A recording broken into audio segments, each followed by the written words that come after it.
Coulombs law of electrostatics. It simply states that the force between 2-point charges is directly proportional to the magnitude of the product of the charges, and it is inversely proportional to the square of the distance between them, or to the square of their separation. Let's assume we have 2-point charges. We label them Q1 and Q2. Those are 2-point charges. These 2-point charges are separated between them by a distance. We are going to call the distance of separation R. So according to the law, it says that the force that exists between these 2-point charges, which we shall call force F, is going to be directly proportional to the product of these two charges. It means it's going to be directly proportional to Q1 times Q2, but also it is inversely proportional to the square of their distances apart.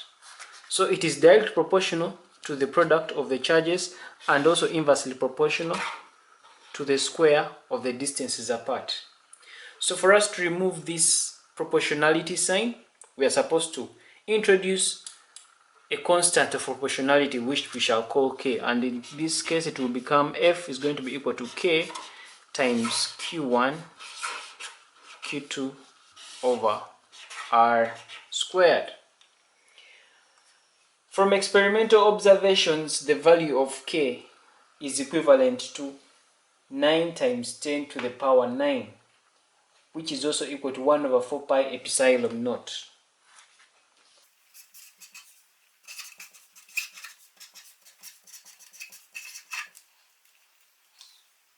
Epsilon naught simply stands for the permittivity of free space, or the permittivity of a vacuum. This is going to be 9 times 10 to the power 9 from experimental observations.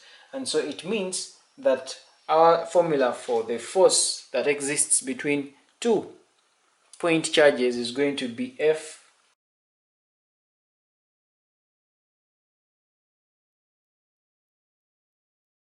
We have a question here. Find the force between 2-point charges.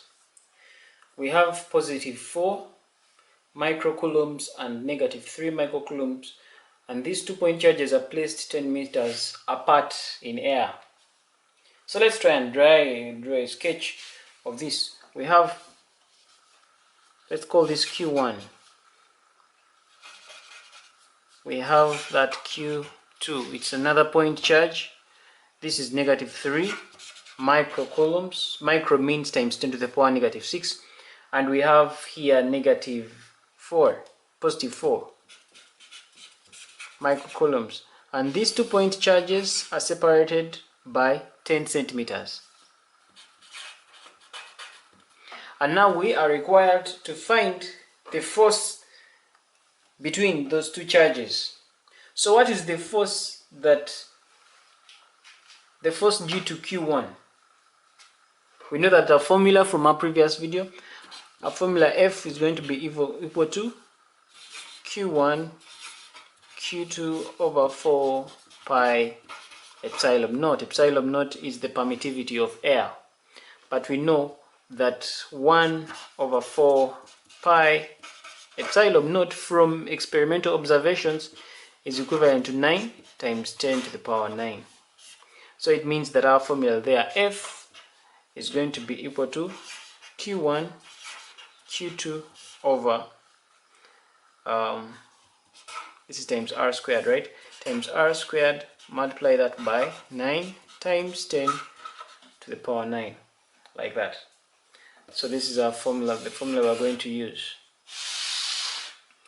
So to go back, the force that exists there, our force is going to be Q1. Q1 will be that 3 times 10 to the power negative 6. It's times 10 to the power negative 6 because it is microcoulombs. So it's 3 times 10 to the power negative 6. Multiply that by Q2. Q2 is 4 times 10 to the power negative 6. And multiply that by times 9 times 10 to the power 9. Divide all that by the square of the separation. we are supposed to convert this, supposed to be in meters. So this is 10 centimeters, converting that to meters is 0.1 meters. So divide that by 0.1 squared. And the force we shall get here will be 1.08 times 10 newtons. And this kind of force will be an attractive one. Why? Because according to the law of electrostatics, we said that like charges attract, unlike charges attract, and like charges repel. This is a negative, that's a positive. It means that the force that exists between here is an attractive force of 1.08 times 10 newtons. We are being required to find the resultant on charge B. Now, charge B is in between charge A and charge C. Charge A is -3 microcoulombs and charge C is -7 microcoulombs. Now, let's put this at the back of our minds, the law of electrostatics. It says that unlike charges attract and like charges repel. Now, if we are to find the resultant force on this B, we know that this charge B is experiencing forces due to two charges. It is experiencing a force due to charge A, and it is also experiencing a force due to charge B. Now, if we are to examine the force due to charge A, we know that this is a negatively charged point and this is positively charged. And since these two are charges that are negatively charged, they are of different charges, negative and positive, it means there's going to be a force of attraction in between here. So it means that charge B is going to be attracted towards that side. Likewise, if we look at charge C is negatively charged, B is positively charged. It means that B is also being pulled in the direction towards C because there is a force of attraction in between there. So what does that mean? It means that if this is B, if that is B, it is experiencing a force due to C in that direction, a force of attraction towards C, and it is also experiencing a force of attraction due to charge A. And now our job is to find the resultant due to these two forces. So we shall first find force due to A, get force due to C, and then we find the resultant by subtracting. The greater force is the one that takes the day. So let's find the force due to A, the force of attraction due to A. The force of attraction due to A is going to be equal to, let's begin by, it is going to be QA times QB over 4 pi epsilon naught. But like we said before, 1 over 4 pi epsilon naught is the same as 9 times 10 to the power 9. So it means that this is going to become equal to 9 times 10 to the power 9. Multiply that by QA. What is QA? The charge is going to be 3 times 10 to the power -6. Multiply that by the charge on B, which is 4 times 10 to the power -6. All that divided by r squared. The distance of separation between A and B is 10 centimeters. When we convert that to meters, it's going to become 0.1 squared.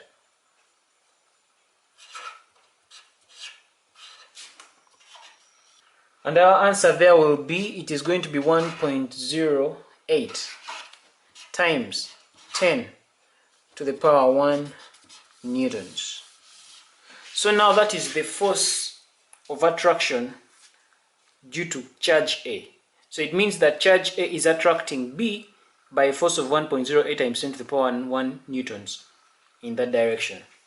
So now let's find the force of attraction that is due to C in that direction.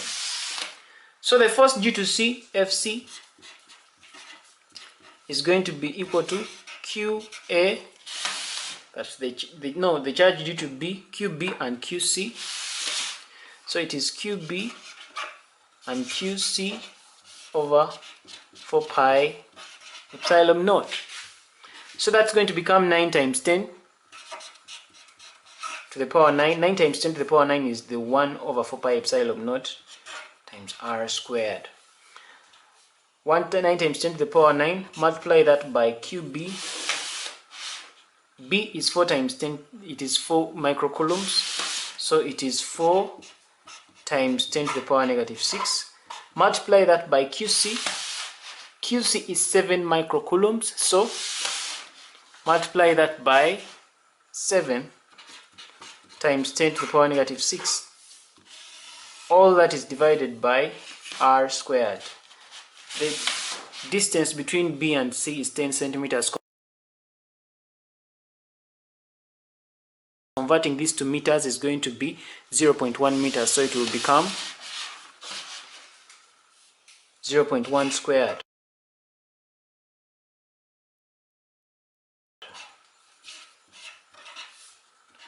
And our answer here for FC is going to become 10.08 times 10 to the power 1 newtons. So we are having our particle now B. Our particle B is experiencing a force in that direction of 10.08 times 10 to the power 1 newtons. That is force due to particle C. And it is also experiencing a force due to particle A, which we already got as 1.08 times 10 to the power 1.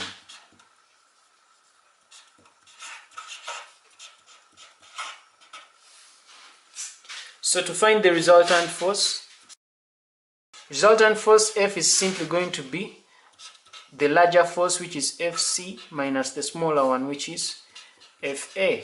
It is going to be 10.08 times 10 to the power 1 minus 1.08 times 10 to the power 1. Our resultant force will be 9 times 10 to the power 1 newtons, and this is towards charge C. In the figure below, two small equal charges, 2 times 10 to the power negative 8 coulombs, are placed at point A and point B.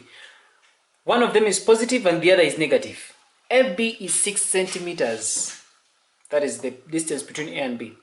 Find the force on a charge that is 1.0 times 10 to the power 8 coulombs. On a charge 1.8 times 10 to the power negative 8 coulombs that is placed at P, where P is 4 centimeters from the line FB, along the perpendicular bisector XP. We have a diagram here that tries to summarize this question. It's a bit long. They're talking about two charges that are equal but opposite.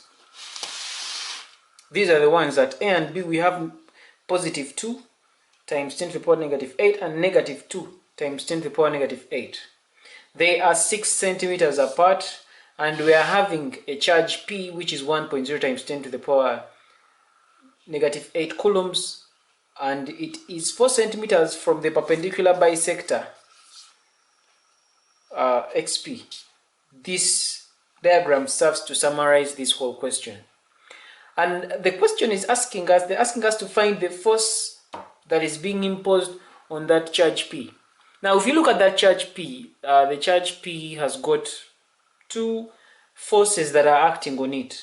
First of all, P is positively charged, but it is experiencing a force due to A, and it is also experiencing a force due to B. Now, what kind of force is being experienced by P due to A? This being positive and this being also a positive charge, it means that there is a repulsive force in between here. So it means that due to A, the force on P will be acting along that direction. It will be repelling it away from here in a straight line. Looking at charge B and P, B is a negative charge, and P is a positive charge. Since these two charges are opposite, it means that there is a force of attraction. So it means that as far as B and P is concerned, the force acting on P will be working in that direction along the straight line towards point P. So if we were to redraw this diagram to show the forces that are acting on P, this is how it would be. It would mean that charge P in that same straight line if you had to consider that straight line and this straight line, it would mean that the force acting on P due to A is repelling that P. It is pushing it away, so it will be acting in that direction. And the force acting on B due to P will be attracting, so it is in that direction. Why is that? Unlike charges attract and like charges repel. And if, according to our question, this B is negative, this is positive.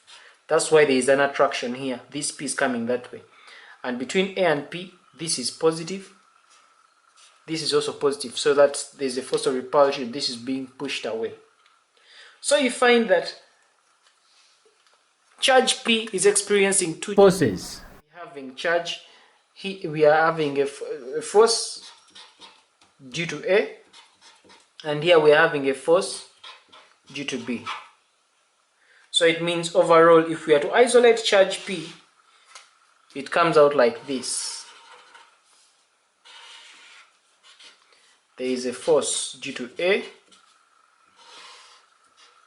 there is a force due to charge B.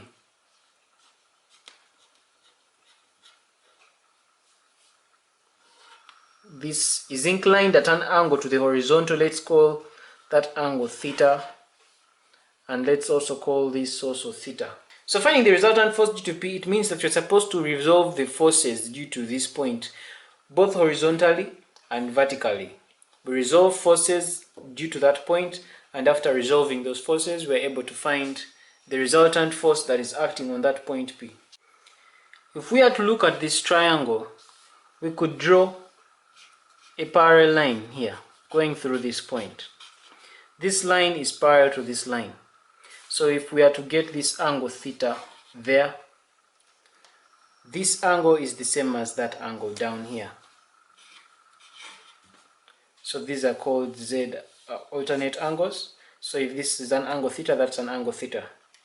This here is having 4 centimeters there. We have 3 centimeters this way, 3 centimeters that way.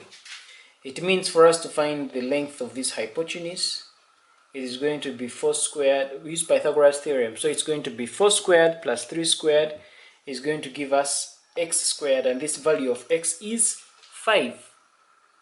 So this is going to be 5 squared, 5 centimeters. It's the same story in this other triangle. 4 squared plus 3 squared will give us 5 squared, 5 centimeters. So it means that this is 5 centimeters, that's 5 centimeters. That whole thing is, this makes it an isosceles triangle. And if this is the value of theta, one thing about isosceles triangles is that the base angles are the same. So meaning that if this is angle theta, it means that this angle here is also theta. If that angle is also theta, it means that looking at this theta, we say this is theta. This angle is equal to that because these are alternate angles. These are two parallel lines, and that angle is the same as that, according to our angle properties. And then since this line is parallel to this one, this angle is also equal to that angle, because this theta and that is also theta, because they are corresponding angles here and there from our angle properties. So it means that if we are to isolate this charge like we have done here, and this is angle theta, it means that this angle down here is also theta. It simply means that these two angles are the same, no difference. Okay, so now in resolving forces, it means that we are going to resolve this angle, the force FA, along the horizontal and along the vertical, along the x-axis and along the y-axis. We are also going to resolve this force along the x-axis and along the y-axis, and then we shall eventually find the resultant of the two forces. So we begin. When we are to resolve these forces, it would mean that resolving it along the y-axis is going to be FA. We are looking at FA. Resolving it in the y-axis, it would mean it is FA sine theta. then resolving for FA is going to be FA sine theta, then resolving FB along the y-axis is going to be minus FB sine theta, because resolving this along the y-axis we are looking at this. Then resolving the force along the x-axis, the two forces along the x-axis, looking at FA, resolving it along the x-axis is going to be FA, the cosine of that angle, theta, plus FB, resolving it along this is going to be FB cos of theta, giving us R2. So if we get R1 and R2, then we will be able to resolve those two to find the resultant of the force on that particle. But you do not have FA and you don't have FB. So we first find the FAs and FB. Now remember, for us to get FA, it's a repulsive force that is between P and A. For us to get FB, FB is an attractive force between P and B. So we are going to use our formula, the one we used when we are trying to calculate Coulombs law. When we are trying to illustrate Coulombs law. And that is that for FA is going to be the charge on A times the charge on B. It's the product of the charges, and divide that by the distance, their mean distance, their separation squared. So QA is going to be 2 times 10 to the power negative 8, which is the charge on A is 2 times 10 to the power negative 8. The charge on P is 1 times 10 to the power negative 8. Multiply that by 9 times 10 to the power 9. This is equivalent to 1 over 4 pi epsilon naught. Divide that by the separation squared. Their separation is 5 centimeters, but it's supposed to be in meters, which is 0.05, and it's supposed to be squared. And that's how we end up with 0.05 squared. And we get our force as 7.2 times 10 to the power negative 4 newtons. So that is 7.2 times 10 to the power negative 4 newtons. So now let's try and find FB. FB, the force that is acting on P due to B, we get this using the same formula. Q, the charge on B times the charge on P. Divide that by 4 pi epsilon naught times R squared. The charge on QB is 2 times 10 to the power negative 8 times the charge on P, which is 1 times 10 to the power negative 8 times this 9 times 10 to the power negative 9, which is equivalent to 1 over 4 pi epsilon naught times the separation. Now the separation between P and B, this is 5 centimeters, like we had earlier found out, and converting that to meters is going to be 0.05. And if we square that, it will be 0.05 squared. Our answer will still be the same as this, 7.2 times 10 to the power negative 4 newtons. So now we are having two forces here. We are having FA acting in that direction, and it is identical to the force FB acting in this direction, acting on that point P. So now we find the resultant of these two forces, the resultant acting on that. So getting our value of R1 means we are going to substitute for the values of FA and FB, which we have gotten. Sine theta, our values of theta here are the same all throughout. So to get theta here, sine theta there is simply opposite, which is 4, over hypotenuse, which is 5. And then our cosine of theta is going to be equal to adjacent, which is 3, over hypotenuse, which is 5, 3 over 5. So we simply come and substitute in here. So resolving along the y-axis is going to be FA times the sine of theta, which is that, minus FB, which we have gotten, times sine theta, which is that, to give us R1. And from our computations, resolving along the y-axis, our value of R1 is 0. When we resolve along the x-axis, our value of R2 is going to be 8.6 times 10 to the power negative 4 newtons. So at the end of the day, we have something like this. We have that our resultant force in the y direction is going to be 0 newtons, and the resultant force in the x direction is 8.6. If this R1 had a value like 5, say, we would go ahead to find the resultant by using the Pythagoras theorem. It would be the square root of the square of that and the square of that combined. But since R1 is 0, it means that the resultant is going to be R2, and it's in the direction of the positive x-axis. So our answer is that the resultant force that is being experienced there is 8.64 times 10 to the power negative 4, and it is happening in the positive x-axis. In this question, we are being asked to find the resultant on force Q3. This is force Q3, and we are being asked to find the resultant on this force, on this charge. Now this charge is experiencing forces due to Q2, due to Q1, and due to Q4. Force Q3 is a positive, charge Q3 is a positive one, charge Q2 is a negative one. Since unlike charges attract, it means that the force of Q3 due to Q2 will be in that direction, because these two are attract. So if this force is to be stationary, this force will be pulled in that direction. The force due to Q2 will be pulling this in this direction. The force due to Q1 will be pulling Q3 away, because this is positive, that is positive, and since like charges repel, it means they will be parting separate ways. So this will be moving in this direction. And then we have charge Q4. Charge Q4 is also positive. Q3 is also positive. It means along this line, the force due to Q4 will be pushing this downwards. And so with that kind of analysis, we'll end up with the forces on Q3 in these kinds of direction like this. We have force due to Q2 in that direction. We have force due to Q4 moving downwards.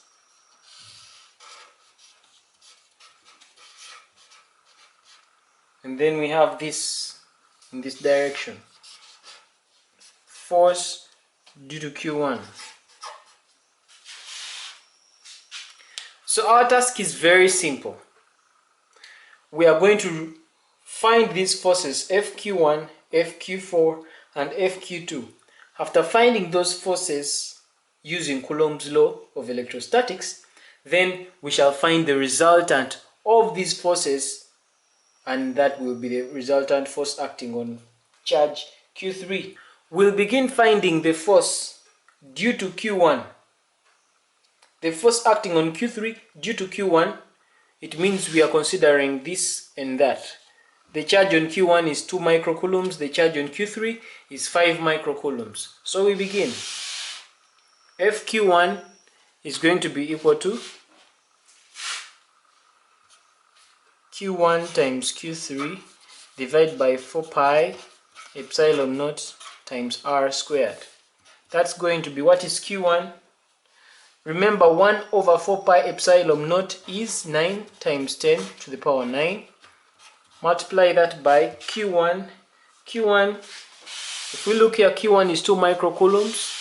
So it means that our Q1 is 2 microcoulombs. 2 times 10 to the power negative 6. Multiply that by Q3. Our Q3 is 5 microcoulombs. So it is by 5 times 10 to the power negative 6. Divide all this by their separation squared. What is the distance between them? The distance between Q3 and Q1 is 5 centimeters. Converting this to meters is going to be 0.05 meters. So this squared, this is going to give us 0.05 squared. And our force FQ1 is going to become 36 newtons. So we find force acting on Q3 due to Q4. So FQ4 is simply going to be equal to Q4 over 4 pi epsilon naught r squared. R is the distance between the two charges. That is simply going to become 9 times 10 to the power 9. We said 9 times 10 to the power 9, according to experimental observations, is what is equivalent to 1 over 4 pi epsilon naught. Multiply that by Q3. We say, you know that Q3 is 5 microcoulombs and Q4 1 microcoulomb.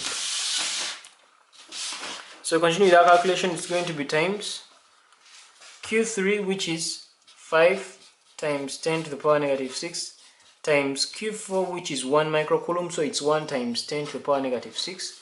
Divide all that by the distance between them. If you look at our diagram, the distance between Q3 and Q1 is 3 centimeters. Converting this to meters is going to be 0.03 meters, and it means that this is divided by 0.03 squared. 0.03 is our value of R. So our answer here will be 50 newtons. So we find the final force that is acting on Q3 due to Q2. That's going to be Q3. Q2, divide that by 4 pi epsilon naught R. That's going to still be 9 times 10 to the power 9 times 5 times 10 times Q3, which is 5 times 10 to the power negative 6. Multiply that by Q2. Now Q2 is 3 microcoulombs, so it's going to be 3 times 10 to the power negative 6. Divide all that by their separation. The distance between Q3 and Q2, the distance is 4 centimeters. Converting that to meters is going to give you 0.04 meters, and so it means that this is going to be equal, divide that by 0.04, and this is squared. So our answer here will be 84.4 newtons. That is our force, the force acting on Q3 due to Q2. So now at the end of the day, this is what we have. We are having a charge, a point charge, but that we are calling Q3, and it is having 3 forces acting on it in this kind of manner. It is having a force acting that way, FQ2, which we have found to be 36 newtons. So from this we are going to now resolve these forces along the x-axis and along the y-axis, and then we will be able to get the resultant of the forces. So after the analysis, this is what we have. This is our point charge, Q3. It's here. And it is subject to the forces Q2, which is 84.4 newtons in that direction, Q4 50 newtons pulling it in this direction, and 36 newtons pulling it in that direction. And our task here is to find the resultant force acting on that point. Finding the resultant force acting on that point means that we are going to resolve each of these forces both in the x and in the y. So we shall get the total resolution of forces in the x direction, we get the total resolution of forces in the y direction, and we get the resultant using this formula. So we begin getting the resolution of forces. So we first have to get the resultant force in the x direction, resultant force in the y direction for each force. So we shall get the resultant force for FQ1 plus the resultant force both in x and y direction for FQ2, which is that. Then the resultant in that direction also, FQ4. So we go ahead and say for FQ1, which is this force, resolving it in the x direction, it is FQ1, this force, cosine of theta. How does that come about? If you look at our diagram, we'll try to complete it like this. You find that it's inclined at an angle theta. And this point Q, remember, is at a certain point in our square, as per our question. According to our question, this is 4 centimeters, this is 5 centimeters, this is 3, that is 3 centimeters. So let's transfer this information down here. Here is 4 centimeters, right here is 3 centimeters, so meaning this is 5 centimeters. According to Pythagoras theorem, this is 5 centimeters, the diagonal. Now this is our angle of inclination, theta, and if you look at this theta, this angle is equivalent to that angle. Those are vertically opposite angles, so this angle is also the same as that. This theta is the same as that. So as we are resolving this FQ in the x direction, so it is FQ1, the cosine of theta, because we are resolving along that. And it is negative because it's on the negative side, so it's negative that. Resolving it in the y direction, we are resolving it along this direction. It is negative, and so it's going to be FQ, that is 36, times the sine of this angle to get the component in the y direction, which is that. Then we go ahead, this is going to be plus FQ2. FQ2 has only the component in the x direction, in the positive x direction, so it is positive 84.4. And in the y direction, this post does not have any component, so that is 0. Plus FQ4. FQ4 has got no component in the x direction, so that's how we have a 0. And then in the y direction, it is negative 50 newtons. So we do the arithmetic, we substitute for those cases here. How do we get cosine of theta?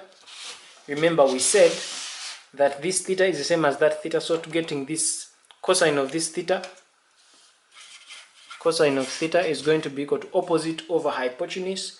Opposite of this theta is 3 over hypotenuse, which is 5, so it is going to be 3 over 5.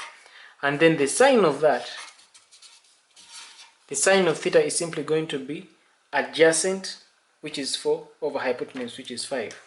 4 over 5.